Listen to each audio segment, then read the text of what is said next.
మావా ఈ మేడ మీద నుంచి దూకితే ఏమవుతుంది? మేడ ఎరగతాది. మరి ఈ వాటర్ ట్యాంక్ మీద నుంచి దూకితే ఏమవుతుంది? వరి బీజం ఆపరేషన్ జరుగుతాది. అదే మావా, మనం చిన్న చిన్న వాటి మీద నుంచి దూకితే ఏమేమో ఇరిగిపోతున్నాయి. ఒక ఆమె అంతరిక్షం నుంచి ఎగురు దూకేసిందంట, అయినా ఆమెకేం కాల. ఎవరదా? ఎవరో సునీత విలియమ్స్ అంట మావా. ఆమె అంతరిక్షం నుంచి ఎగిరి దూకలేదురా, క్రూ డ్రాగన్ క్యాప్సూల్ నుంచి వచ్చి దిగింది. అర్థం కాల. మీకు అర్థమయ్యే విధంగా కామెడీగా చెప్తాను వినండి.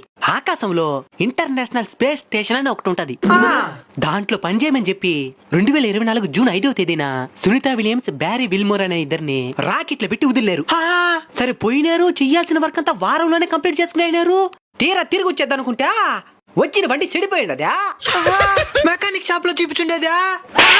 అంతరిక్షంలో వీళ్ళిద్దరే ఉండేది, మెకానిక్ షాపులు ఉండవు. అయ్యో, ఆ తరువాత శాస్త్రవేత్తలు 9 నెలలు కష్టపడి మన ఎలాన్ మస్క్ మామ స్పేస్ ఎక్స్ సంబంధించిన క్రూ డ్రాగన్ క్యాప్సూల్ ని అంతరిక్షానికి పంపించి వాళ్ళిద్దరిని సురక్షితంగా భూమి మీదకి తీసుకుని వచ్చినారు.